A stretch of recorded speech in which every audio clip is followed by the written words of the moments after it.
आदाब नाजरीन, news 16 digital में आप सभी का खैर मकदम है। इदारा-ए अदब इस्लामी बैंगलोर का ईद मिलन एजाजी इजलास किताब का इजरा व कुल हिंद मुशायरा इदारा-ए अदब इस्लामी बैंगलोर के ज़ेरे एहतमाम 28 अप्रैल 2024 बरोज इतवार Brief Hall Queens Road Bangalore में दोपहर 4 बजे ईद मिलन एजाजी इजलास और किताब का इजरा अमल में आया। इस इजलास की पहली निशस्त की सदारत जनाब मिलनसार अतहर अहमद साबिक station director all India radio ने फरमाई, जिसमें बतौर मेहमान खुसूसी जनाब मुआजुद्दीन खान रजिस्ट्रार कर्नाटका उर्दू एकेडमी रहे।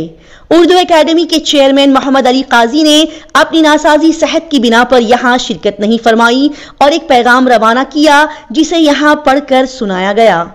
इस जलसे में उर्दू एकेडमी के तमाम अराकीन को भी मदऊ किया गया था, जिनमें तनवीर अजीम कंगली, नातिक अलीपुरी और मुनीर अहमद जामी ने शिरकत फरमाई। जनाब सैयद शफीउल्लाह टैंक गार्डन और जनाब इकबाल शहबाज बतौर एजाजी मेहमान शरीक रहे, जिनकी खिदमात के लिए उन्हें एजाज से भी नवाजा गया। शहर कोलार की मशहूर शायरा रेशमा तलत शबनम की किताब गर्द सफर का इजरा बदस्त जनाब मिलनसार अतहर, डॉक्टर मुआजुद्दीन खान, नातिक अलीपुरी, तनवीर अजीम कंगली, मुनीर अहमद जामी, इब्राहिम साहब कोलार, नदीम फारूकी, सैयद शफीउल्लाह और डॉक्टर इकबाल शहबाज के हाथों अमल में आया। इस इदारे की जानिब से मोहतरमा रेशमा तलत शबनम साहिबा को एजाज दिया गया। इस इजलास का आगाज मुजाहिद अहमद उमरी की तिलावत आयत रब्बानी से हुई।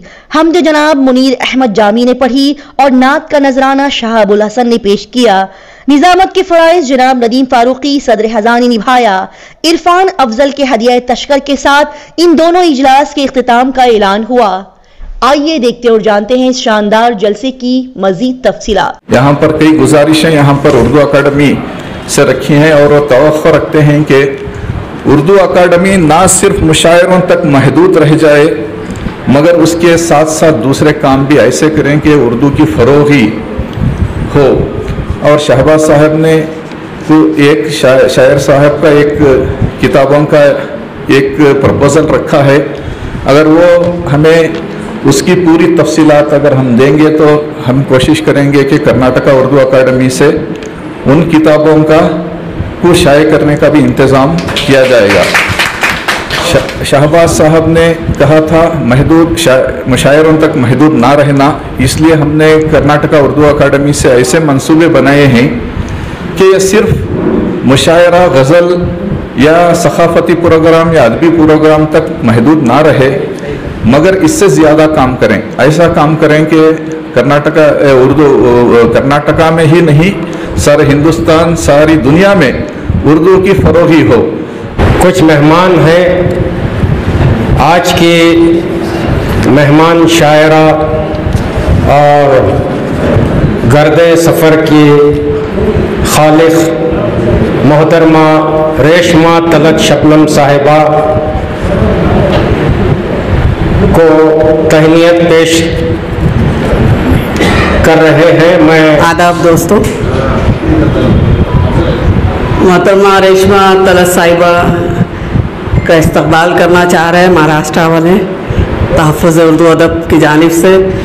हम लोग और हमारी एक दोस्त जो अभी यहाँ हाजिर नहीं है, नफीसा हया साहिबा और सलीम यावर साहब, उनकी तरफ से भी, कमर सरूर की तरफ से भी, और हमारी नाज परवाई साहिबा की तरफ से भी, और हमारे आरिफ जमा साहब हैं उनकी तरफ से भी। मैं आरिफ जमा साहब से भी गुजारिश करती हूँ कि वो डाइस पर आएँ।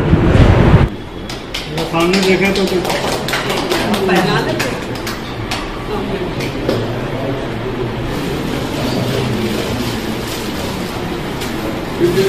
भेजिए, हाथ लगाइए दोनों।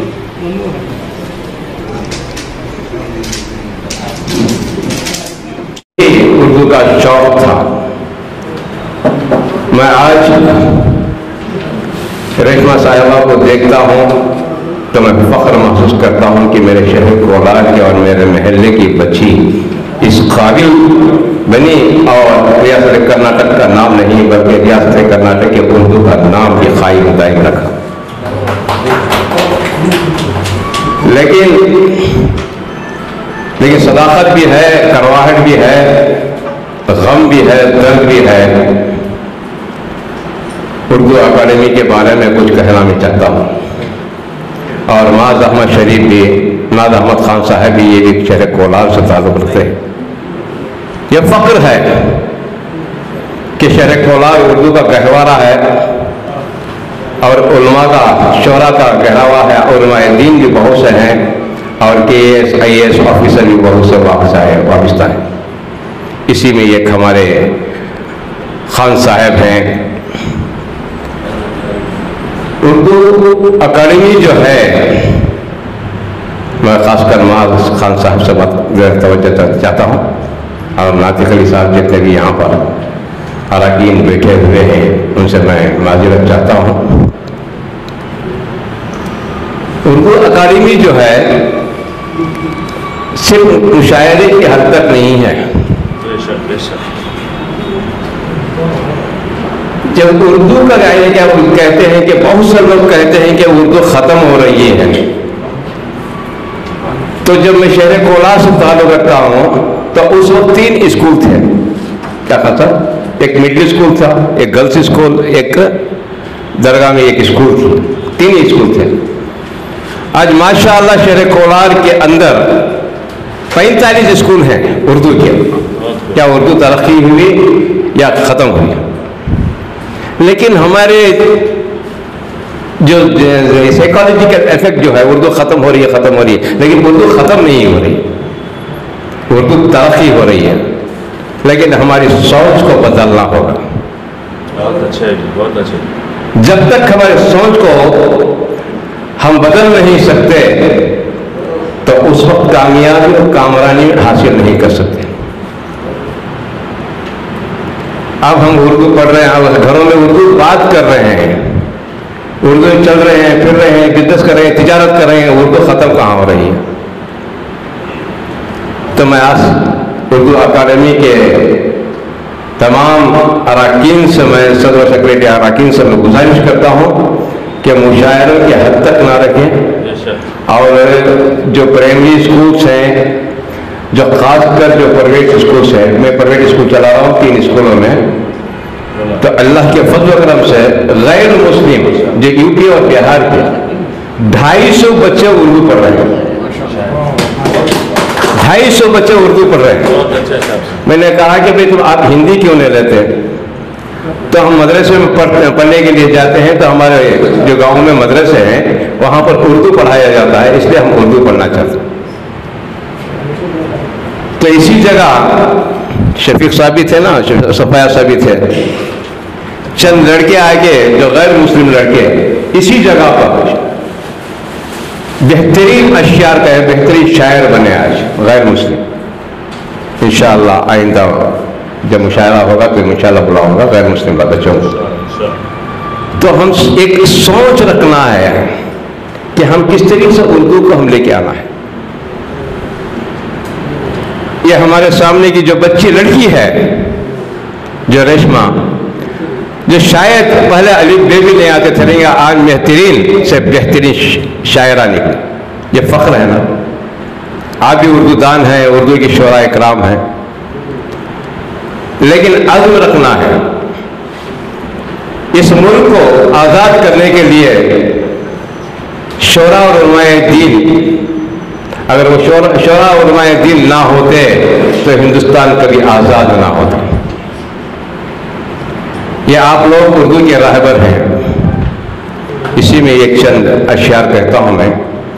ऐ रहबरे मुल्क कौम बता, ऐ रहबरे मुल्क व कौम बता, आंखें तो उठा नजरें तो मिला, आंखें तो उठा नजरें तो मिला, कुछ हमको भी सुना कुछ हमको भी बता, एक किसका लहू है कौन मेरा, एक किसका लहू है कौन मेरा। आने वाली नस्ल आप लोगों को पूछेगी। धरती की सुलगती छाती के बेचैन शरारे पूछते हैं, तुम लोग जिन्हें अपना ना सके वो खून के धारे पूछते हैं। ये आप लोगों को आने वाली नस्ल पूछेगी। तो आज से मैं इतना ही कहना चाहता हूँ कि आप उर्दू को तरक्की में ले आए। और ख़ासकर मैं से आपसे गुजारिश करता हूँ, उर्दू अकादमी के अरकान से मैं गुजारिश करता हूँ, तो प्राइवेट स्कूल के अंदर एक सब्जेक्ट उर्दू, एक सब्जेक्ट उर्दू। हम आजीजाना से गुजारिश करेंगे, इसलिए ये मतलब है कि हम जाके जबरदस्ती करें, आजीजाना गुजारिश करेंगे एक सब्जेक्ट आप उर्दू को ये करें, पढ़ाएं, तो एक बस काफ़ी है। तब इतना कहते हुए मैं अपनी जगह लेता हूँ। एक बड़ी पुरमग़्ज़ तक़रीब में मेरी भी इज़्ज़त अफ़ज़ाई की गई इदारे अदब इस्लामी की जानिब से, लिहाजा उसके लिए मैं इदारे के तमाम ज़िम्मेदारान, मैं नदीम साहब व हबीब साहब और दीगर ज़िम्मेदारान का बहुत बहुत शुक्रगुज़ार हूँ, उनका शुक्रिया अदा करता हूँ। मुझे मेरा तारुफ कराते हुए जनाब नदीम साहब ने दो तीन बातें मेरे सियासी सफ़र के बारे में फरमाई। मैं भी उस पर, चूँकि यहाँ बहुत ही पुरमग़्ज़ और कौम की फ़िक्र रखने वाले हजरात तशरीफ़ फरमा हैं, लिहाजा मैं चाहता हूँ कि उनके सामने मेरे सियासी सफ़र के दो तीन बातें 5 मिनट के अंदर पेश करूँ।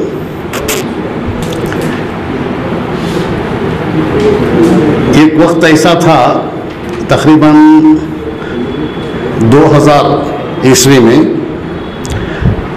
मैं जहाँ रहता था टैंक गार्डन एरिया कहा जाता है उसका, और एक नाम सोमेश्वर नगर था। वहाँ एक सोमेश्वर नगर वेलफेयर एसोसिएशन था, जिससे हमारे मोहल्ले की तरक्की के लिए बहुत काम किया जाता था एसोसिएशन की जानिब से। एक मर्तबा तय ये किया हम लोगों ने, बहुत सारे सियासतदानों के पास हम घूमते फिरते हैं, बहुत कम काम हुआ करता है और वहाँ पैसे भी डिमांड किए जाते हैं और बहुत तकलीफ पेश आती है, क्यों ना हम खुद एक सियासतदान को वहाँ भेजकर जिताकर उनसे काम लें। ये सोच के तहत, चूँकि वहाँ हमारा एसोसिएशन का बहुत अच्छा मकाम रहा, लोगों में बहुत अच्छा मानने वाले थे लोग, तो एक हमारे एक मेंबर को, जिसका नाम उस वक्त अभी भी होगा, वही नंजप्पा था, उन्हें हम लोगों ने सब मिलकर जिताया, वो जीत गए। फिर 5 साल के बाद जब कॉरपोरेशन का इलेक्शन आया, वो जीतने के बाद जो हमारे तवक्कात थे एसोसिएशन के और दीगर मोहल्ले के लोगों के, उसके बिल्कुल बरअक्स उन्होंने काम किया। जिस तरह पहले हमें तकालीफ हुआ करती थी उसके दुगना हो गई और खूब खर्चा भी करवाया, यानी रिश्वतखोरी का खूब आलम रहा। उस वक्त जब दूसरा इलेक्शन आया तो वो शख्स वापस आके हमसे कहने लगे कि फिर मुझे जिताएं, मैं बहुत काम करूंगा। तब सब लोगों ने तय किया कि क्यों ना हम एक दूसरे शख्स को इलेक्शन में खड़ा किया जाए। तो उस वक्त डिसीजन लेकर मुझे खड़ा किया गया। उससे पहले मुझे सियासत का कोई मालूमात नहीं थी सियासत के बारे में, तो मैंने एक क्लीन पॉलिटिकल एक सिस्टम बनाने के लिए और एक मिसाली सिस्टम कायम करने की तवक्का रखकर इलेक्शन में हिस्सा लिया। चूँकि इलेक्शन में कामयाब नहीं हो सका, उसके बाद मैंने फिर इलेक्शन में हिस्सा लेने का सोचा नहीं, बल्कि पार्टी में रहकर उसमें आगे बढ़ता रहा। स्टेट का सीनियर वाइस प्रेसिडेंट बना, पार्लियामेंट्री मेंबर बोर्ड बना, पार्लियामेंट्री बोर्ड का मेंबर बना, जिसमें पूरे स्टेट में किसको टिकट दिए जाएंगे पार्लियामेंट में या असेंबली में, उसका डिसीजन लेना पड़ता है। डिसिप्लिनरी कमेटी रहती है 3 मेंबरान की एक पार्टी की, जहां एमएलए या एमपी अगर पार्टी के खिलाफ कोई बात करते हैं तो उन पर एक्शन लिया जाता है, उसका मेंबर रहा। और नेशनल एग्जीक्यूटिव कमेटी का भी मेंबर रहा। इसी दौरान जो पार्टी के हाई कमांड थे उस वक्त, श्री एच.डी. देवेगौड़ा जी, साबिक प्राइम मिनिस्टर, उन्होंने मुझसे खुद वॉलंटरी तौर पे, मैंने कभी उनसे पूछा नहीं, 3 मरतबा वादा किया कि वो मुझे एमएलसी बनाने वाले हैं। लेकिन तीनों मरतबा मैं चुप रहा। जैसे जैसे एमएलसी बनते रहे वो बताने लगे कि इस मरतबा कुछ मसाइल है जिसकी वजह से उन्हें बनाना पड़ा, नेक्स्ट आपका नंबर आएगा। लेकिन मुझे मालूम है कि वो अगर कहते तो बनाए होते ज़रूर, उस पर मुझे कोई शक नहीं था। लेकिन जैसे ही हमारे पार्टी के सुपीरियर्स एक मरतबा बीजेपी के साथ मिलकर हुकूमत बनाए थे तो मैं उस सयाम में अलग रहा, पूरी मुखालिफत के साथ 2 साल तक अलग रहा। फिर उन्होंने माफ़ी मांगी तो मैं उनसे जुड़ा। जब वापस वो 21 सितंबर 2023 में बीजेपी के स्टालवार्ड से मिलने गए दिल्ली, तो मैं यहाँ मेरा इस्तीफ़ा तैयार करके वो जब एयरपोर्ट आए तो वहाँ उनको हाथ में थमा दिया। अलग अलग स्टेट प्रेसिडेंट को एक, नेशनल प्रेसिडेंट को एक, क्योंकि मैं नेशनल एग्जीक्यूटिव मेंबर भी रहा, स्टेट कमेटी मेंबर भी रहा, लिहाजा दोनों जगह इस्तीफ़ा दे दिया कि कोई बहाना ही ना रहे कि मुझे फिर समझा बुझा कर वापस ले लें। फिर इस्तीफ़ा देने के बाद 3 मरतबा उन्होंने बुला भेजा ऑफिस को, स्टेट ऑफिस में, दोनों बैठकर साबिक प्राइम मिनिस्टर देवेगौड़ा जी और उनके फर्जंद श्री HD कुमारस्वामी दोनों बैठे रहे और उन्होंने दूसरे MLA और MLC से फ़ोन करवा के बुलवा भेजा।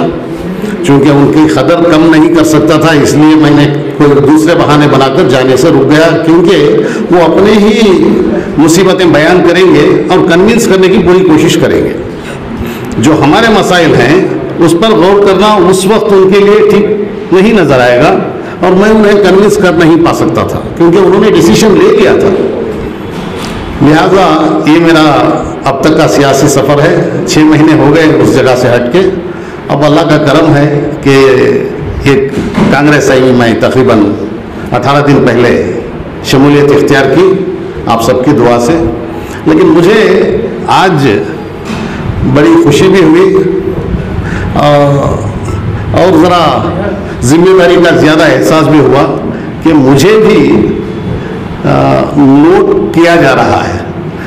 यानी मेरी सब हरकतें नोट करने वाले एक अच्छे इदारे में हैं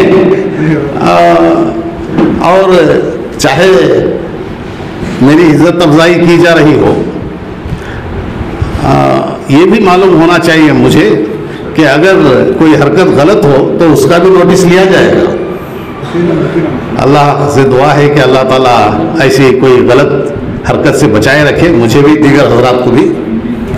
सियासत का मामला ये है कि हिंदुस्तान में और कर्नाटक में जो सियासी हालात हैं उसके पेश नज़र पता चलता है कि सियासत के ज़रिए जो मसाइल हल किए जा सकते हों वो दूसरे तरीके से हल नहीं हो सकते।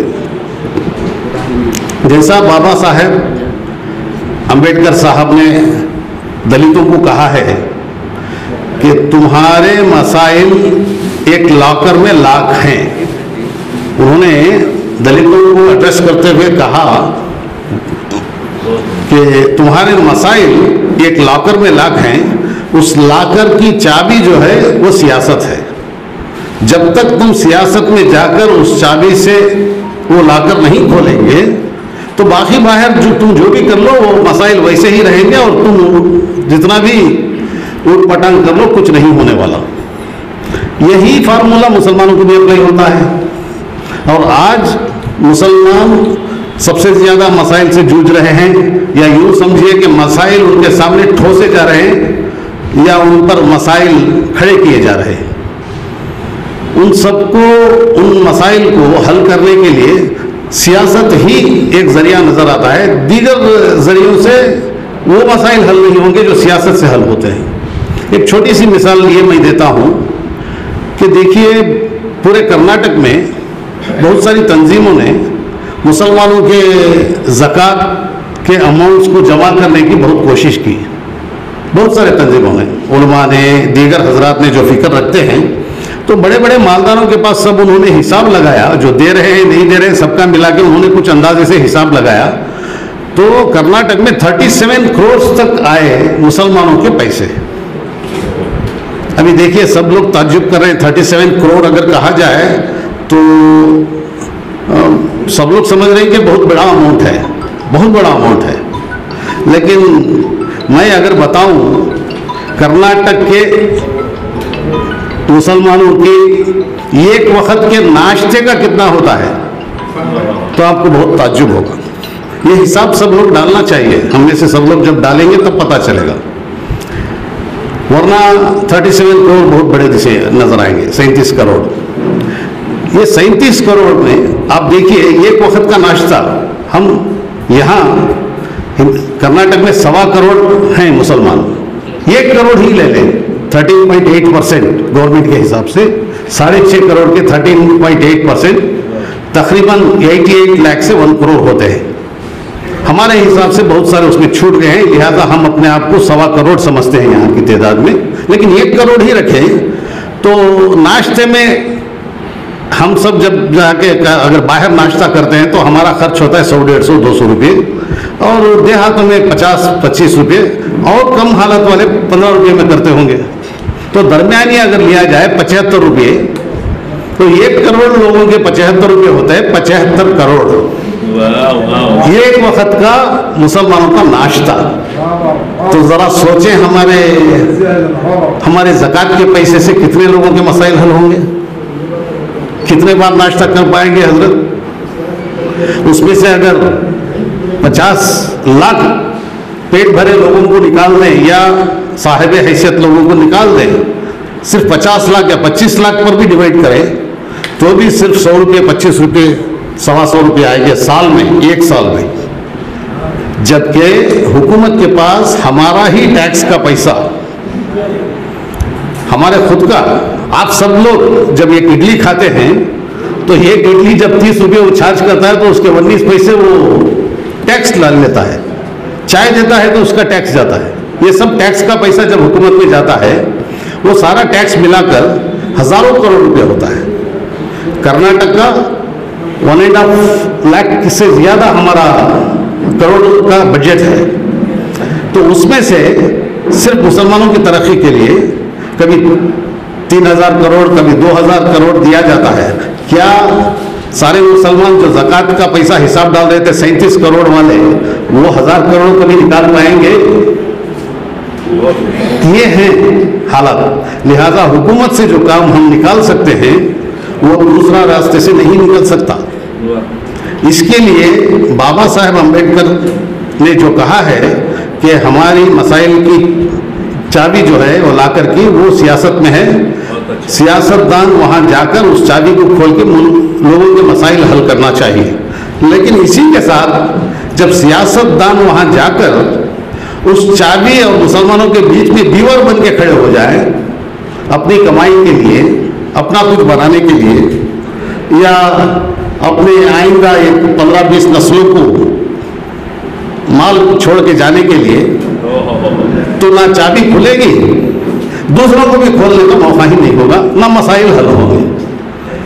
लिहाजा इन सब, मेरे ख्याल में 5 मिनट से ज़्यादा हो गए, माफ़ कीजिए।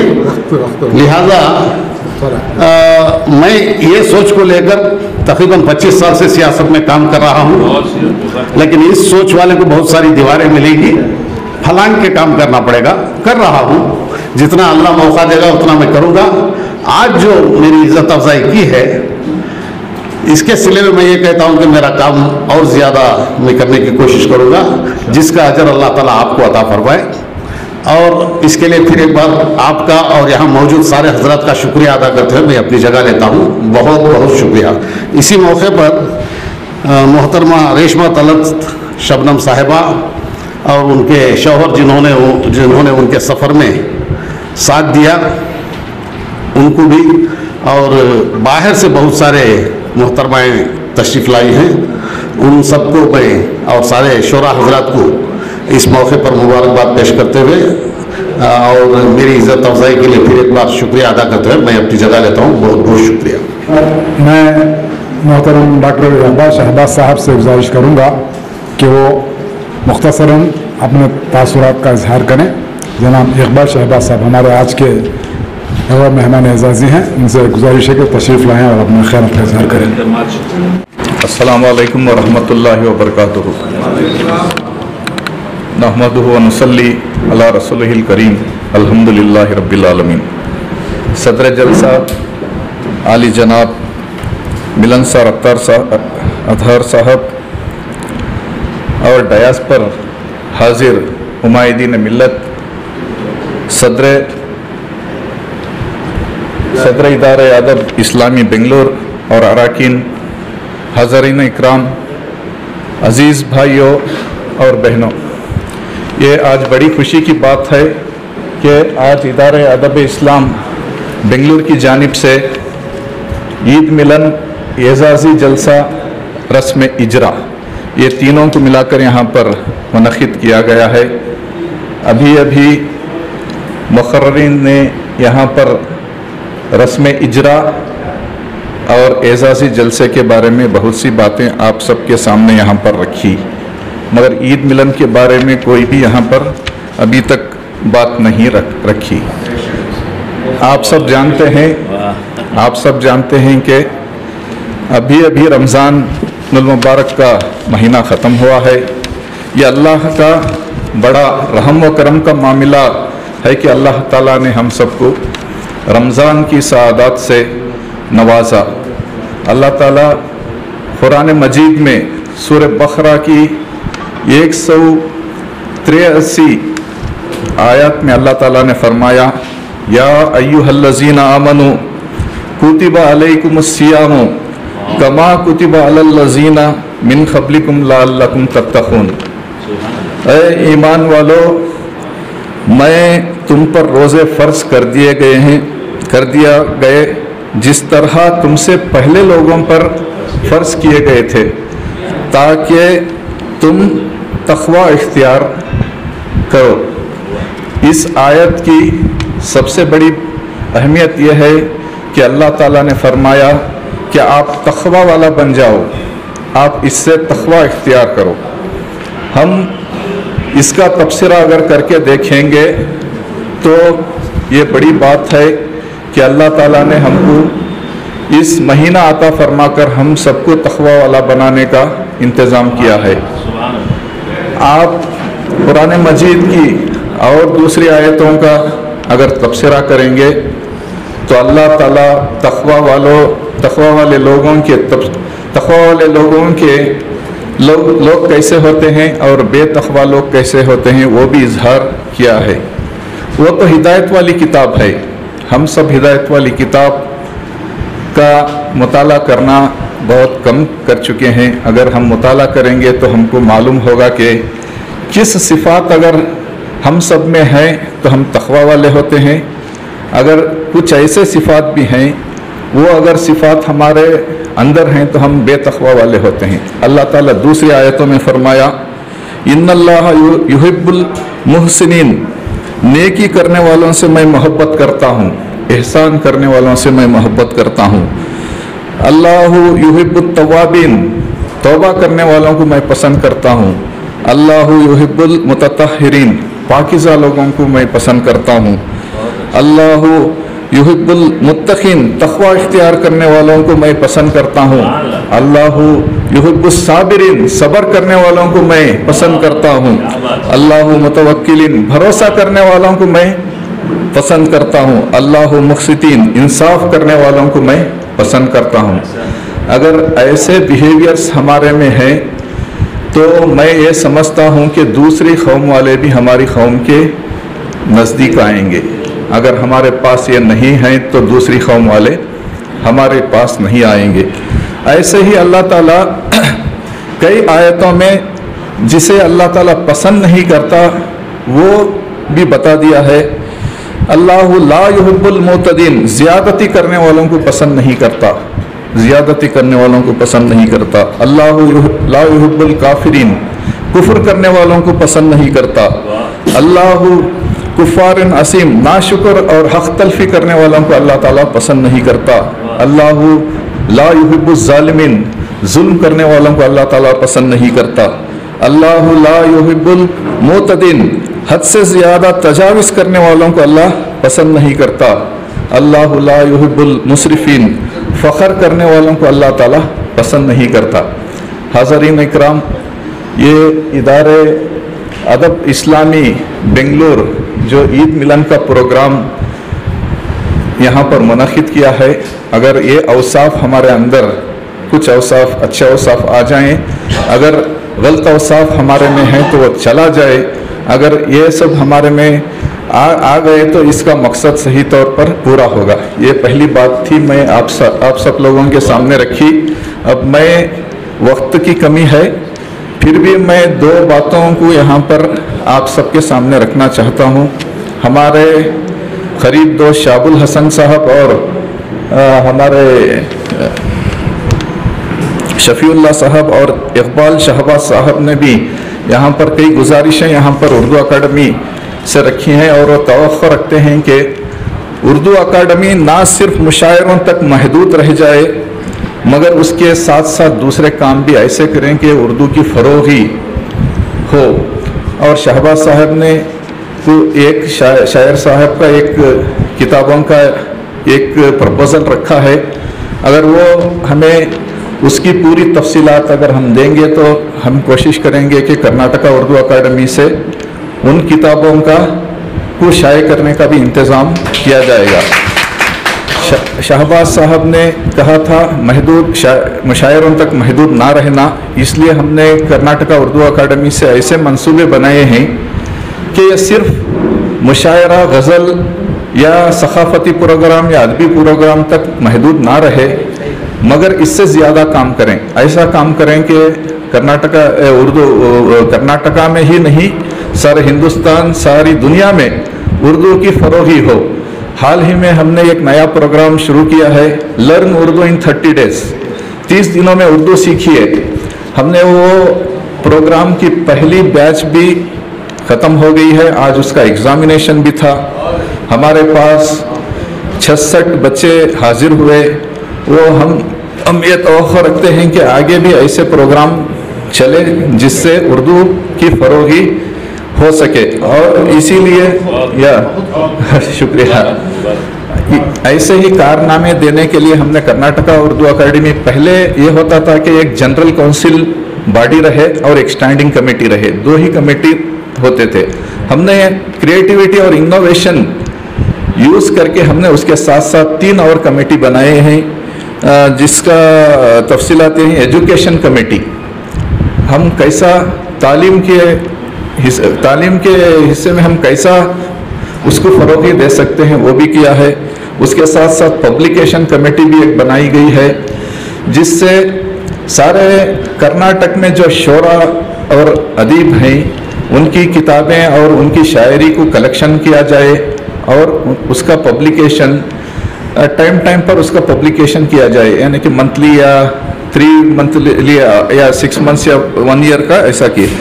और इसके साथ साथ एक अवार्ड कमेटी भी बनाई गई है।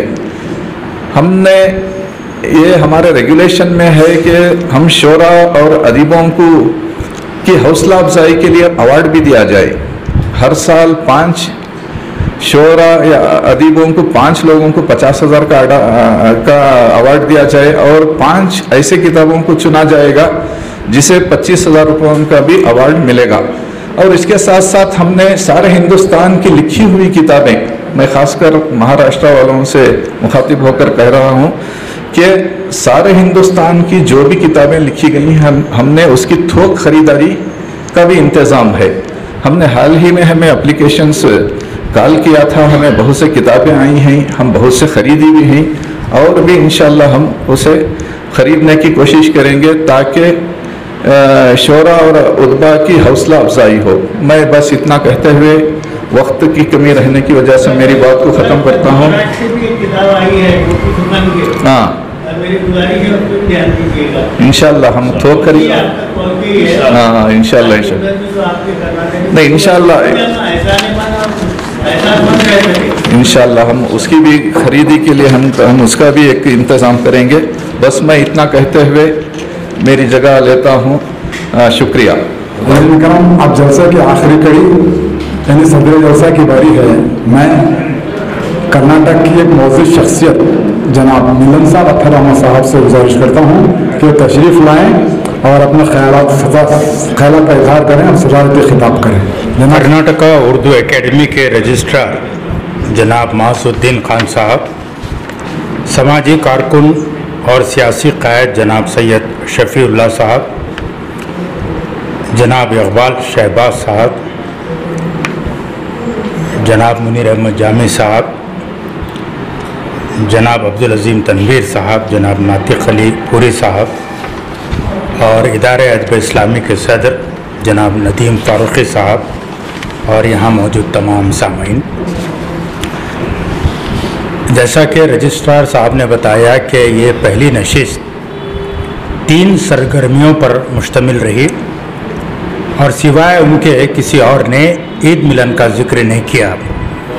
तो जलसे के सदर की हैसियत से सबसे पहले मैं आप सबकी खिदमत में ईद की दिली मुबारकबाद पेश करता हूँ और थोड़ा सा आप लोगों के चेहरे पर मुस्कुराहट लाने के लिए, जब वो कह रहे थे ईद मिलन की बात, तो मुझे अपने कॉलेज का ज़माना याद आया।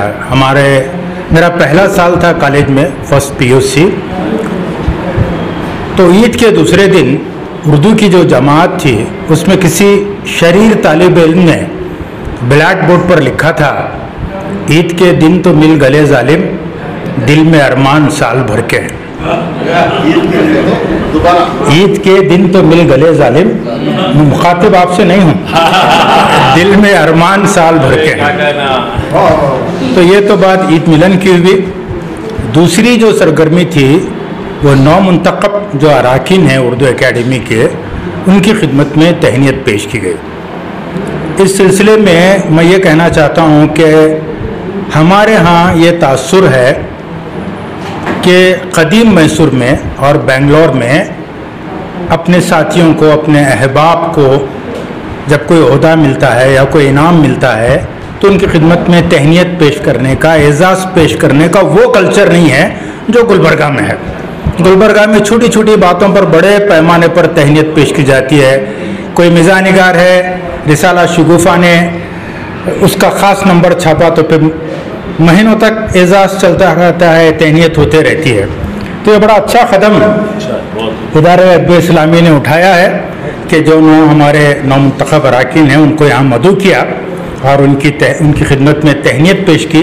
वहीं मुझे इस बात का भी रंज है कि सिर्फ 3 या 4 अराकीन यहाँ मौजूद हैं। सब आ जाते, सारे दोस्त हैं, सब आ जाते तो और भी खुशी होती है। बहरहाल आपने ये अच्छा सिलसिला शुरू किया, इसको जारी रखिएगा। और तीसरी जो सरगर्मी थी वो किताब का इजरा था। किताब का नाम बहुत ही मानाखेज है, बहुत ही खूबसूरत है, गर्दे सफ़र। अब गर्दे सफ़र के माने सफ़र की थकन है। शायरा चूँकि अभी बहुत ज़्यादा उम्र उनकी नहीं हुई है, तो मैं समझता हूँ कि ये सफ़र का पहला पड़ाव है और उनको बहुत अभी आगे जाना है। तो उनके पहले पड़ाव के सफ़र की थकन है ये, तख्लीक़ी थकन है। नाम बड़ा खूबसूरत है, गर्दे सफ़र। और इस खूबसूरत नाम से हाल ही में पड़ा हुआ, चूँकि उनकी दोस्त और उनकी सीनियर शायरा, उर्दू की मारूफ शायरा महाराष्ट्र से क़मर सुरूर यहाँ तशरीफ़ लाई हैं, तो उनका एक 2-3 दिन पहले मैंने गर्दे सफ़र के इस फ़िक्रे को लेकर उनका एक बहुत ही खूबसूरत शेर पढ़ा। मुझे यकीन है कि आप लोगों को बहुत पसंद आएगा। बड़ा अच्छा शेर है। मैं फूल हूँ तो क्यों नहीं मेरा चमन यहाँ, मैं फूल हूँ तो क्यों नहीं मेरा चमन यहाँ, मैं ख़ाक हूँ तो क्यों मेरी गर्दे सफ़र नहीं। इस बहुत ही इस्तेराती और किनायती अंदाज में इनफरादी कर्ब को भी शेर में पेश किया गया है और हिंदुस्तान के जो मौजूदा हालात हैं, ख़ास तौर से अक़लियतों के हवाले से, उस पस मंज़र में भी ये बहुत ही खूबसूरत शेर है कि भाई अगर मैं फूल हूँ, अगर हमारी कौम फूल है, तो फिर ये चमन मेरा क्यों नहीं है। और अगर मैं ख़ाक हूँ तो मेरी गर्दे सफ़र भी होनी चाहिए। तो बहुत ही अच्छा शेर है, मैं आपको मुबारकबाद पेश करता हूँ। और ये बड़ी अच्छी खुशी की बात है कि ऐसी नामवर और मारूफ शायरा रेशमा तलत शबनम साहिबा की दोस्त हैं और उनके अलावा महाराष्ट्र से और भी कई लोग यहाँ आए हैं। उनकी ज़ाहिर है कि मैं उनके बारे में ज़्यादा नहीं जानता, लेकिन जिस तरह से उन्होंने इज़हार ख्याल किया और अपनी मोहब्बत और अपने एक साथी की खुशी में शिरकत के लिए इतनी दूर से यहाँ आए, ये बड़ी अच्छी बात है अदब नवाजी की। मैं उन सब का शुक्रिया भी अदा करता हूँ और उन्हें मुबारकबाद भी पेश करता हूँ। जनाब आरिफ साहब ने बताया कि आजकल इस डिजिटल मीडिया की वजह से तरही मिसरों पर मुसलसल गज़लें कहते रहने का चलन बहुत आम हो गया है। इसके फ़ायदे भी हैं और नुकसानात भी। हर अच्छे काम के फ़ायदे होते हैं और अच्छे काम के नुकसानात भी होते हैं। ज़ूद गोई बहुत बुरी बात है, ज़ूद नवेसी बहुत बुरी बात है। आप यकीनन तरह मिसरों पर मश्क कीजिए, इससे रियाजत होती है और ये रियाजत खाद का काम करती है, आपकी शायरी के खेत को जरखेज़ बनाती है। इससे उसका यकीनन काम लीजिए और इस ज़मीन या शायरी की खेती जरखेज़ होने के बाद उससे जो फसल उगती है उसको आप किताबी सूरत में लाइए तो उस कलाम की यकीनन कदर होगी और उसे कदर मंजिलत से देखा जाएगा। इसका मतलब ये नहीं है कि तरही मिसरों पर कलाम नहीं कहना चाहिए। ये रिवायत बहुत पुरानी है उर्दू के अदबी माशरे में। जब से मुझे लगता है कि मुशायरों का चलन शुरू हुआ है या उर्दू में शायरी शुरू की गई है, तरही मुशायरे होते रहे और होते रहना भी चाहिए। उससे रियाजत भी होती है, मश्क भी होती है।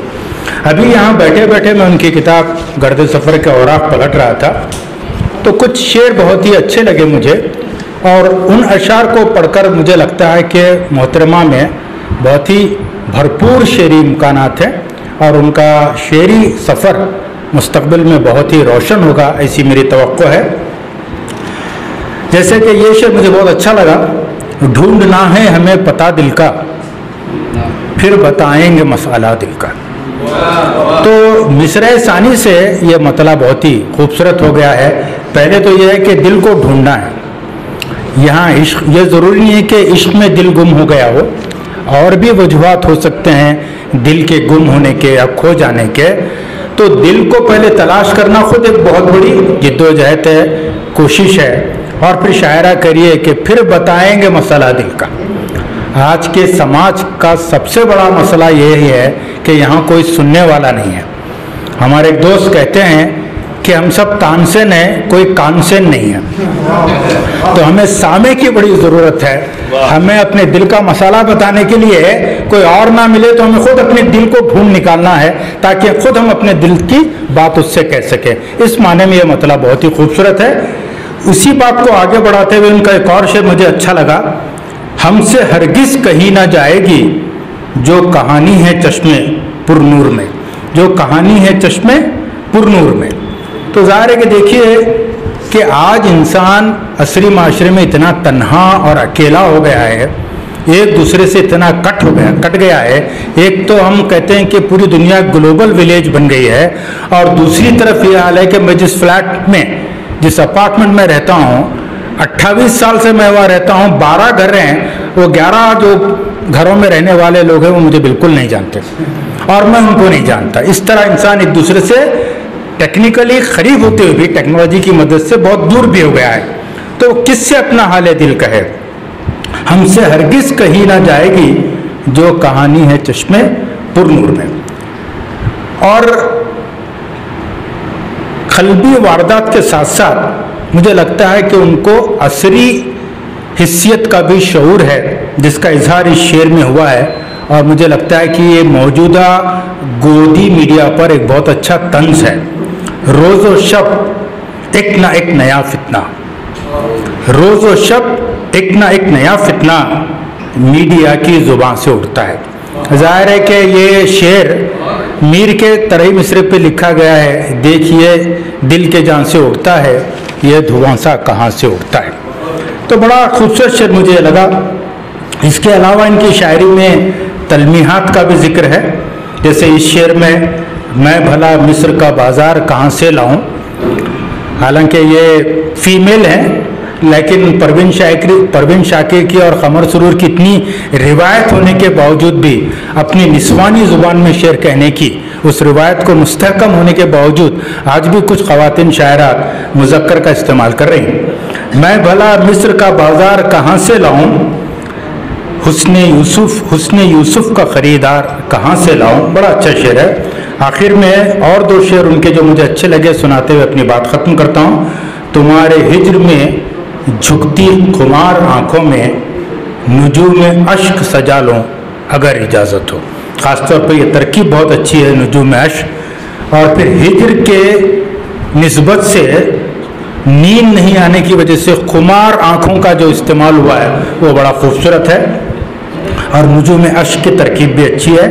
आखिरी शेर, टूट कर देख आईना दिल का, टूट कर देख आईना दिल का, रेजा रेजा बिखर न जाए कहीं। आज के असरी माशरे का यही बहुत बड़ा अलमिया है कि आज हर इंसान के दिल का आईना टूट कर रेजा रेजा होकर बिखर गया है और उसका अक्स हजारों टूटे हुए आईने के टुकड़ों में नज़र आ रहा है। मुझे आज की इस महफिल में शिरकत करके बड़ी खुशी हुई और सबसे बड़ी खुशी इस बात की है कि मुझे जो 10 मिनट का वक्त दिया गया था उसके अंदर मैंने अपनी बात ख़त्म कर ली है। कुछ देर के बाद अज़ां होगी और अज़ां के बाद जैसा कि ऐलान हुआ है बाद नमाज मगरिब मुशायरा होगा।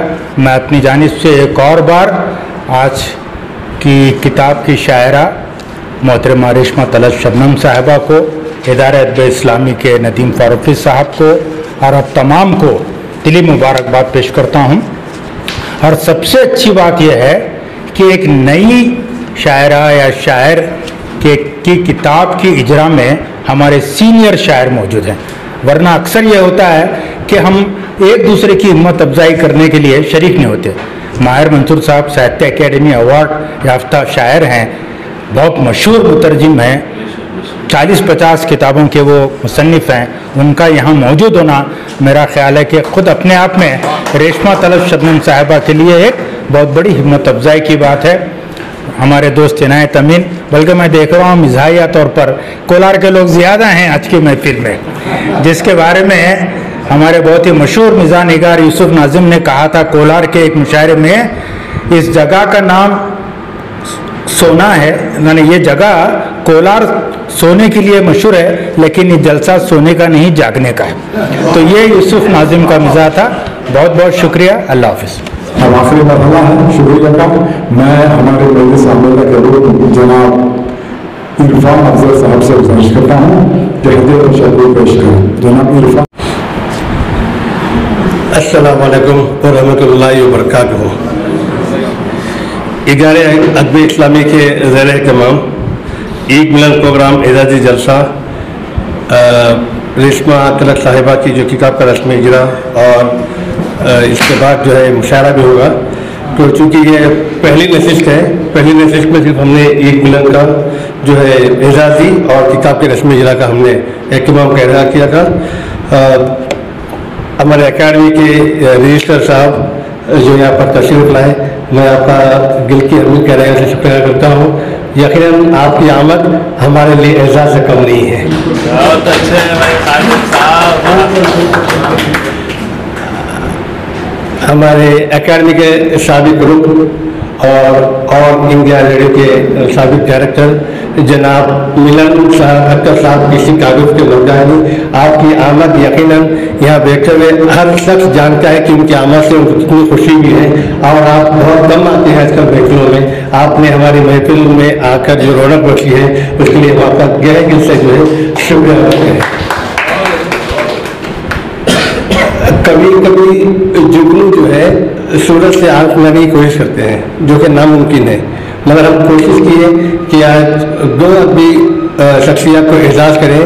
एक अदबी शख्सियत हमारे अकाडमी के साबिक रुकन डॉक्टर इकबाल साहब, आप हमारी दावत को कबूल किए और आपने इदारा अदब इस्लामी का जो एजाज़ था उसको आपने कबूल करते हुए हमारा एजाज़ किया।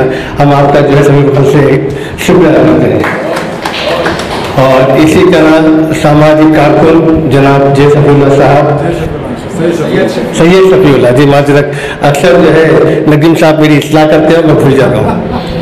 जनाब सैयद सफीउल्लाह साहब भी जो है यहाँ पर हमारे दरमियान आए और आपने हमारा एजाज़ कबूल किया। मैं इदारे की जानिब से और यहाँ आए तमाम लोगों की जानिब से आपका शुक्रिया करता हूँ। अकादमी की तस्कीर होने के बाद पहली बार अकादमी के अरकान यहाँ जलवा फरोज हैं।